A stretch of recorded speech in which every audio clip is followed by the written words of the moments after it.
Okay guys, welcome to the Sound of Her Love, and that is what we're playing today. And it is part 2. If you ain't seen part 1, then go check it out after this video if you enjoy this. So let's just load the game.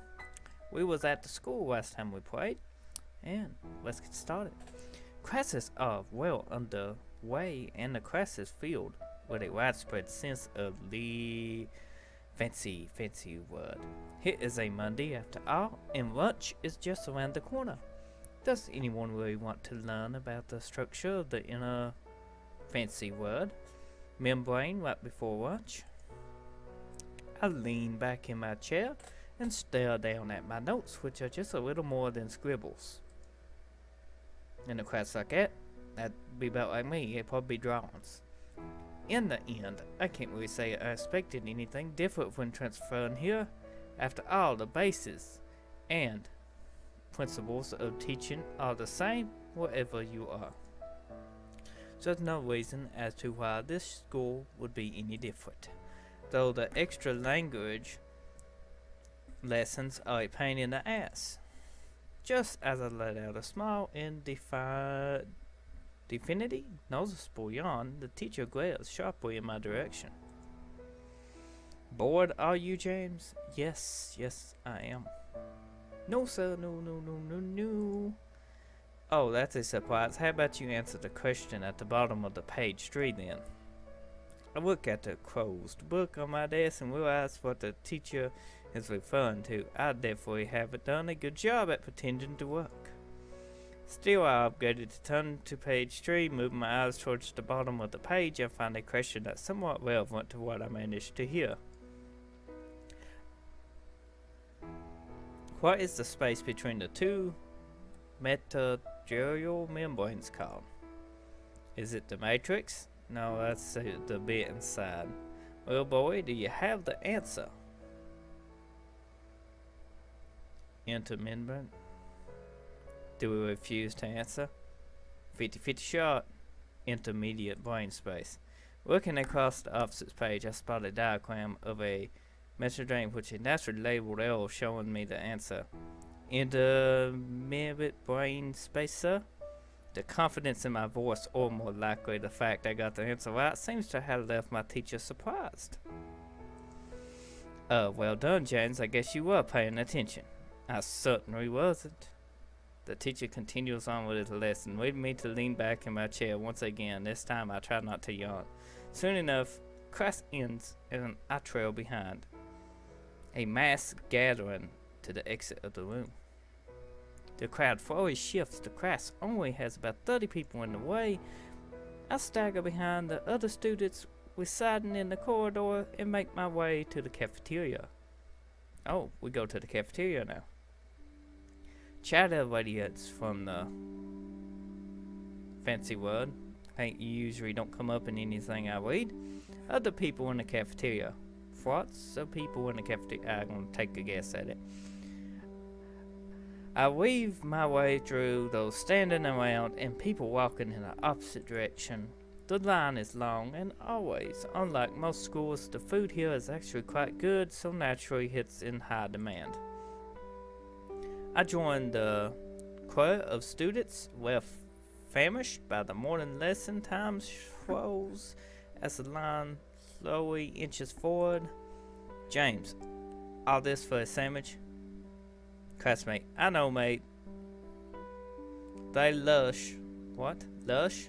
Aren't they? Made with 100% Welsh beef. That's what they say anyway. I find it hard to believe they would import that stuff to Japan just for one school. Eventually, the one gazing at what on offer at the counter. To be honest, that guy was right. The beef here sure is lush. It's quite a prestigious school. I buy the sandwich and stuff it into my bag. This place is quite packed, so I doubt I find a place to sit down. Just as I'm about to leave, I spot a table that's actually empty. Well, almost. I noticed someone familiar eating by herself. Oh, it's the girl we went into in part 1. It's that girl from earlier, wasn't it? Was it? I forgot her name. Kelly. That was it. Kelly. with a K instead of a C, but it's C. I wonder if I should approach her. I hardly know her, but I kind of want to sit down. It's cold outside. Yeah, approach her. Life loves the bold. You know what? I may as well approach her. She's wrong after all. I've been in this situation plenty of times this past week. I know how it feels. One step at a time, I make my way over to the table, her silky braids gingerly west by her sides, and I'm right before her braids only move due to her actions. As I draw closer, she takes notice of my presence and directs her head towards me. She hesitates to speak, but I plan on taking the initiative. I plan on taking. Hi, Cree. It's me from earlier. Hi, Carrie. Sorry, guys. I don't think I never got a chance to introduce myself. I try my best to avoid sounding nervous. Waking up to a girl sitting by herself is pretty noticeable to everyone else in the hall. My name is James. Hello. She thanks us for earlier. She is still pretty on edge. Perhaps I should just apologize to her and make a quick retreat. I'm sorry for walking up to you so suddenly.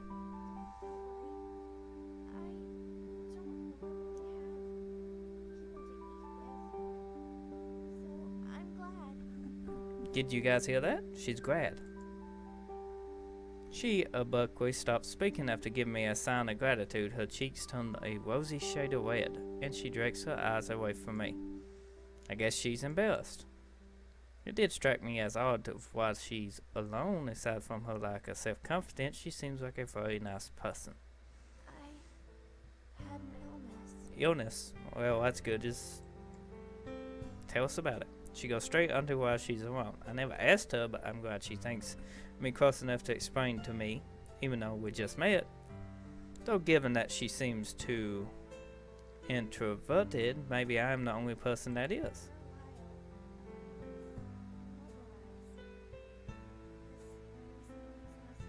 She was immobilized, people. Is that why she told me earlier that she needed to find what class she was in? Her face continues to grow to deeper shades of red. Maybe I should converse with her, ease her explanation. Though with her personality, I don't know if I could actually help. I can understand. I guess I'm new here, so I don't really have anyone to eat with. It's not really as relatable as an illness, though. I kind of regret opening my mouth. Hers, though, continues moving as her lips gently let out unstable speech patterns.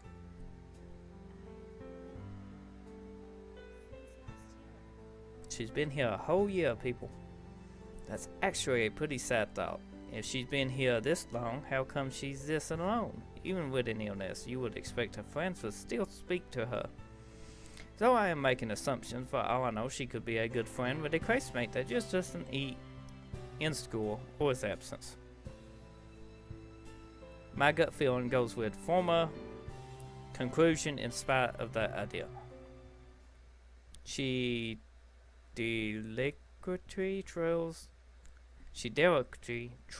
the hair, sorry about that, guys, at the tip of her braid, nervously during the lag times of a conversation. I can really think of anything to say, so I decide to do something instead.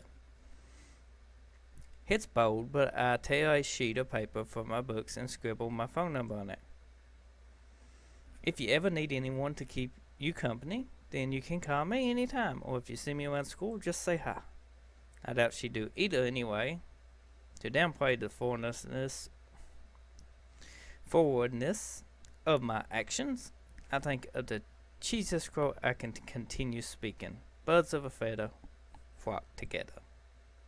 You're giving me your number? Uh-oh, she's shocked. Though her voice is quiet, I can still sense she's a bit shaken up. I thought giving it to her would be acceptable in the day and age. People are practically dependent on their phones. Still, giving your number to someone that's opposite sex will probably remain direct for years to come. She thanks us. For some reason, she thanks me. Her pale fingers reach out towards her bag, and she gently takes a rather pink and cute looking phone. I didn't know anyone still uses phone straps, but a daffodil charm flings in the air, and she enters my number, her body shaking flatly all the while.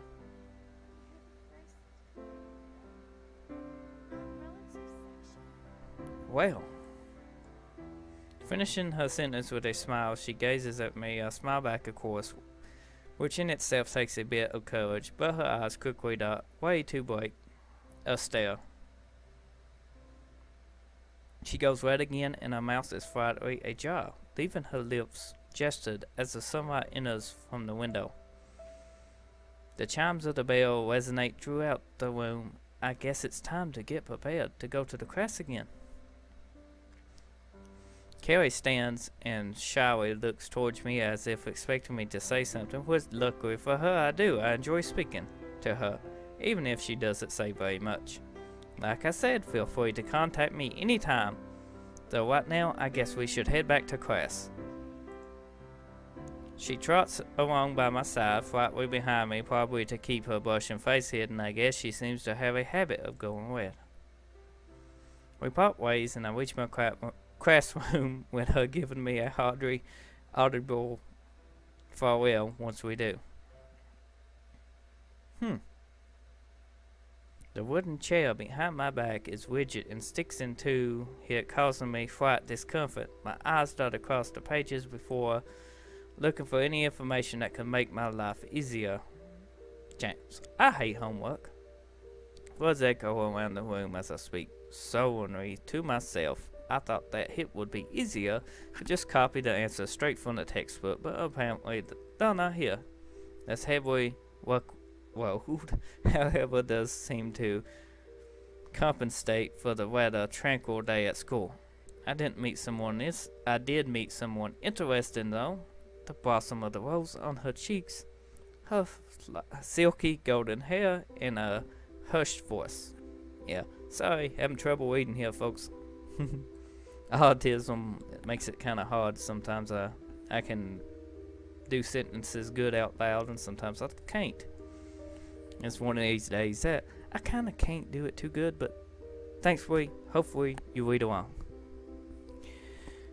Carrie's presence would be misconstrued to many, but I can't get her off of my mind. James' dinner almost ready. Calls from my mother reach my ears as I just about give up on my homework. It's not due for another week anyway, so I close the book and haphazardly toss it in back of the shelf.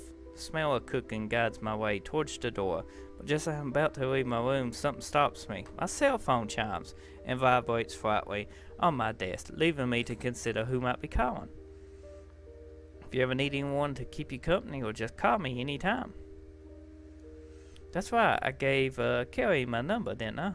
I wasn't really expecting her to call me, but I guess she was probably checking that I wasn't giving her a fake number. No joke. James, are you coming? I'll be down in a minute. Probably not a minute, but it shouldn't be that long. I just tell Carrie to call me back, but at least I can do is answer the phone. I pick up the device from my desk and answer the call. And all we hear is breathing. Cherry breathes through the speaker, her emphasis all too apparent, even though a mobile call. Hello? Oh, wanted to see if we answered. We did. Exactly what I was expecting. Carrie's voice seems a lot clearer, and the nervousness I have once heard is pretty much gone. Is it because she isn't speaking to me in person? Of course I answer. I gave you my number, didn't I? Oh, she thanks us again. How odd. You didn't think it was fake, did you? I guess she did. I tease her about it, to be honest. If she gave me a number, I would probably think it was fake too. That is, if she wasn't so timid anyway. If her personality was different, she would probably be pretty popular. Don't worry, I'm only teasing. Teasing a girl just met seems pretty abnormal, but I can deny her response was adorable. I can't deny. You seem fairly relaxed. I call out on the contrast of her speech patterns. I already know the answer, but I just want to show her that she can speak to people clearly if she just tries. Hmm. Oh, you sorry for calling? No. No, it's fine. She calls her father. She did say I was her first non-relative contact. Well, she wanted to speak to us. Her stutters flare up again. The concept of calling someone from school is still probably quite foreign to her. James, your dinner will get cold at this rate. I get another shout from the dining room. By now, my family has probably started eating without me. It's quite a tradition thing in this house for everyone to eat together. I have to tell Carrie to call me back. I like to speak to you too, but do you think you can call me back? Probably in about a half hour. My dinner is ready and my mother is being quite persistent about it. Okay. Carrie sounds a bit dejected about it, but there's nothing I can do. My mother is quite strict at times, and she probably scold me for ignoring her if I don't go now. Carrie and I bid temporary farewells and I head downstairs, leaving my phone on my desk. And a normal smell hits my nostrils as I enter the dining room. 3 pairs of eyes looking at me in direction it seems my family are well into the meals. Finally decided to join us. Brother, my little sister gave me a cheeky remark as I pulled a chair next to her and sat down. How was school? You went about an hour early, didn't you? You knew about that. I did tell you the clock was broken before you left. Oh, so that's why she was trying to tell me. You can hardly call it. Before I left, I was out the door. Well, the extra school is good for you, brother. Don't tell him about it next time. My father lets out an extinguished laugh as I continue eating. I don't think he realized that no matter what time I get to school, classes don't start. In retrospect, I did get something out of going to school early today. I wouldn't have met that girl. That reminds me, son. Have you met any fit girls? I asked you that at breakfast and I didn't hear your response. That's because it was a stupid question, mother said, interrupting my father. Just as it did before, my mother joins the conversation. Perhaps I should actually give him an answer. He would stop asking me otherwise. No, I have my computer for that sort of thing. That is someone. My relationship with Carrie is somewhat permitted it, at least in a sense. I haven't even known her for that. I talked to her over the phone. I can deny I find her cute, attractive, even, but I think it's time or place I should be thinking about that sort of thing. Tell my father about her. Does it seem like a good idea? Don't worry, son. That face is the only answer I ever need. The look on here, your face, I know what it means. Go get her, son. My father gives me a thumbs up from across the table, and my mother bats him a scornful expression. He's not a pervert like you. You don't have to listen to him, James. A clean plate sits in front of me as I finish up the remains of meal. I want to leave the room quickly so I don't force any more questions. I stand up from the chair, moving the sink, quickly wash my dish. The thought of Carrie lingers on my mind as I leave the room and makes my way step by step up the stairs. It's not unreasonable to suggest that I could end up in a sort of relationship with her. There's no sign of having any friends aside from myself, and she is pretty attractive, to be honest. But my mind wandered like this is a good idea. It's too early to think about developing my relationship with her. Well, we just met. On the topic of Carrie, I need to phone her back in a minute. Waiting for her to call again isn't an expensive use of time. Efficient. So, we fling it open, the door to my room. As I enter, my eyes shift towards my desk, and I reach up for my phone. Clutching my phone in my hand, I read out the last number and called. Doesn't take long for her to pick up. I wonder if she's waiting for me. It was a pretty quick answer. Hey, Carrie, were we? We weren't really talking about anything. Oh, we weren't. That's right. We weren't really talking about anything in particular before. How about we talk for a bit then? About what? About what? Stutters flare up again. It's kind of cute, but I won't really tell her that. What am I saying? What about hobbies? Yeah, I know you like literature, but is there anything else? Sherry pauses for a brief moment and sounds of her breathing flows out of the speaker. Harp. The harp, you mean the instrument? She can play it. So she can play the harp. That reminds me. So it's like school logo then. Is it classical? That must be it. I'm sure Wales is a Celtic country. What about yours? My what? Oh. She wants to know my hobbies. Well, I did ask her the question that I thought. The problem is, though, I can't really think of anything I would consider a hobby. Ain't nothing notable. Oh. Would you like to borrow one of my books? Borrow your book. Sharing a hobby with her wouldn't be a bad thing, I guess. I could give it a go. Sure, you can lend me one you like. Okay. Will you meet me at lunch? So I can... Give us a book at lunch. Yeah, that's fine. Thinking back on what my father said before, I can definitely say that I like her. Though, in what way, it's hard to tell. It is unreasonable to say that there is a possibility she's kind of free after all, though I don't know. I shouldn't really think about it now. I promise you'll enjoy reading it. What book? I imagine Carrie, born a cute smile to match the enthusiasm she puts into that statement. She must really have a passion for reading beyond wanting to study literature. I'm looking forward to it. I hear a voice that isn't Carrie's coming from the end of the line. I guess someone must be calling up to her. Sorry. My father is calling. Don't worry, I left for dinner earlier. You go have yours. Okay. I'll see you then. Goodbye. Bye. Guys, we hang up the phone and we're calling the video right there. Hope you guys enjoyed this part 2 of this. Sorry my speech ain't doing the best today, but, you know, maybe on part 3 it'd do better if I don't go ahead and do part 3 coming up right here in a few minutes, because I'm kind of into this game. Want to see where it goes. So, be sure to check out my channel for more videos. They reviews on it, gaming videos, and tons of how-to videos. Might be something I know you enjoy. If you just come by this video for the first time, go check it out. If you watched all the way, I appreciate it. Thank you. And think about subscribing. You know, I upload daily. And until next time, I see you then. Bye-bye now.